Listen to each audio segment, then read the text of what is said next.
deserts of the United States and northern parts of Mexico. Sidewinders can grow up to 30 inches long, with females typically growing bigger than the males. They are tan, pink, brown, or yellow, blending in with their desert surroundings.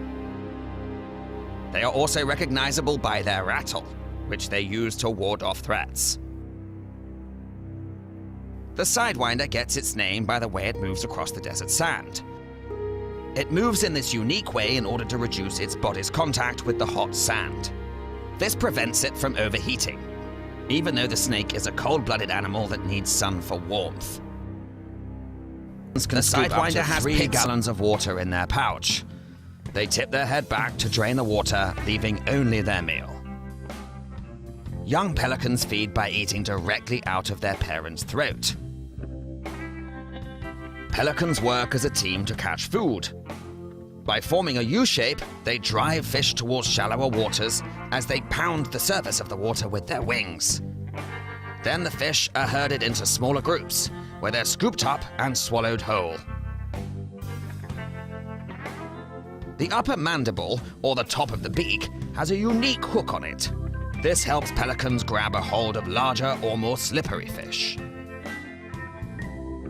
Brown pelicans incubate their eggs with the skin of their feet by standing on top of them. Females usually lay 3 eggs, and both parents take turns incubating them.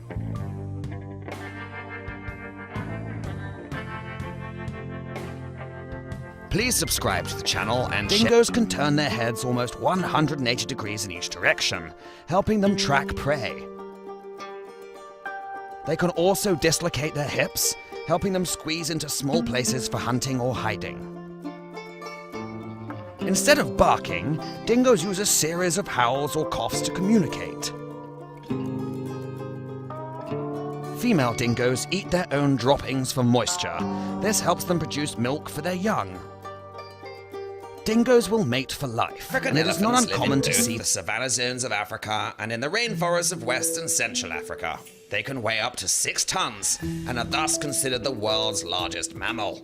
Elephants form deep family bonds and live in matriarchal herds, all of whom raise a calf from birth together.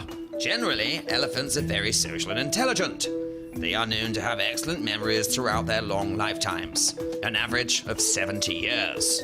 They also can experience a variety of emotions, such as grief, joy, and anger. Elephants eat using their large trunks. Species of dragonflies are found all over the world.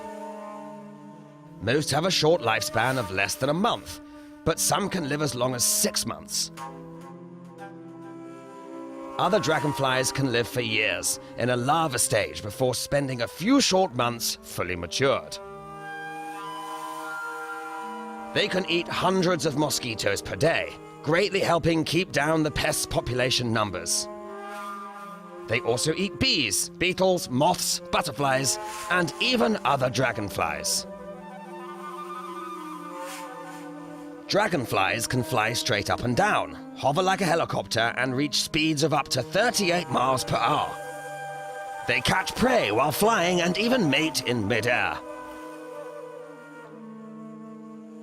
Most dragonflies have wingspans of 2 to 5 inches, but fossils show that ancient dragonflies had wingspans of up to 2 feet. Kangaroos live in eastern Australia in small groups called troops or herds. However, Australians know them better as mobs. Kangaroos are classified as marsupials and are in fact the largest of all the marsupial species, standing over 6 feet tall. They are primarily herbivores with large, powerful hind legs. Their legs can leap to about 30 feet at a time and travel as fast as 30 miles per hour. Perhaps their most famous characteristic is their pouch, which is a fold of skin that can hold their newborns, known as joeys. Joeys stay in the pouch for 10 months. The reason I'm able to get so close to this porcupine is because it was actually raised in captivity. So this little guy's used to being around humans and sometimes cameras. This is the 2nd largest rodent that lives in North America, trumped only by its aquatic cousin, the beaver. Now, porcupines have incredible claws. They got 4 claws on the front and actually a vestigial thumb, which allows them to quickly climb up trees to evade predators. If you can't get to a tree in time, what they do is exactly this. Show the rump side and all those quills, you get your nose close to that, and it's gonna be a face full of spikes. Today my goal is to intentionally get quilled by a porcupine. Yes, you heard me right, I'm going to get quilled by a porcupine. I'm going to show you the right way to remove these painful, barbed quills from either yourself, or in most cases, from the snout of your curious pet. Now I'm being told that when I perform this example, I'm going to get close to 40 or 50 quills in the back of my hand. I hope you guys enjoy this at home. This will in no way cause any harm to the porcupine. Their quills are nothing more than modified hairs, and they continually grow over the life of the animal. The only one who's going to experience any discomfort is me. Tell you where you don't want to get quilled, in the face. That would be pretty bad. Alright, what I want to do is agitate those guard hairs, and then he should thrust his tail up into my hand. Alright, you ready? I love how I get myself into these things. 1, 2, ooh, yep, there we go. That's a handful of quills. Now the ones on the top of my hand really aren't that bad. It's those ones right there. Can you see how deep those are into my finger? It hurts to move my finger right now. I mean, I think they touch bone. It hurts a lot. I think most of them are gonna be pretty easy to get out. Those two are gonna be extremely painful. Well, I got a handful of quills here from my little friend the porcupine right there. I'm gonna show you guys how to get these out of either your hand or your dog.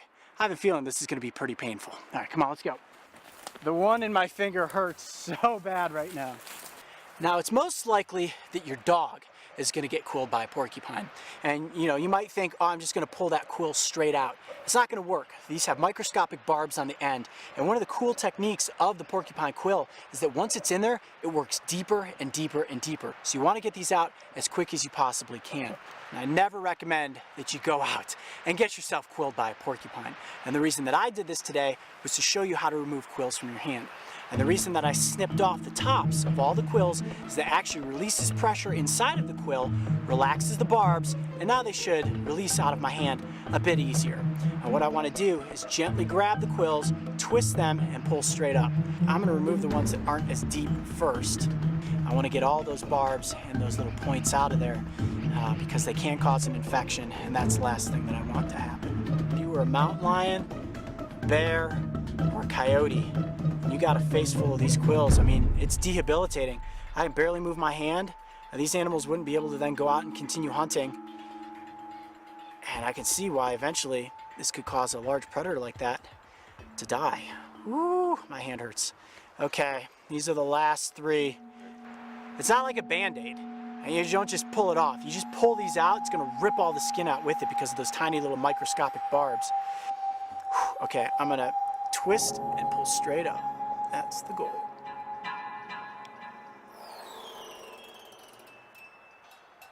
Oh, jeez. Ah, that hurt. Oh, you can see the blood pouring out now.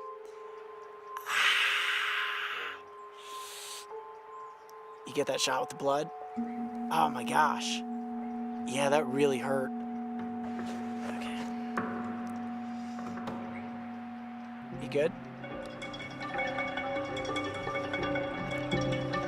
Oh my gosh! Oh my gosh, that was like, I could feel it pulling all the way out through the skin. Ow! Oh my goodness. Wow, I mean, that was buried into my hand up to the white. That is a serious quill in my coyote paw. Oh, moral of this story, do not get quilled by a porcupine. I hope you guys learned something here today. If you are ever quilled, snip off the top, it will release the pressure, grab, twist, and pull it out. I'm Coyote Peterson, be brave, stay wild. We'll see you on the next adventure.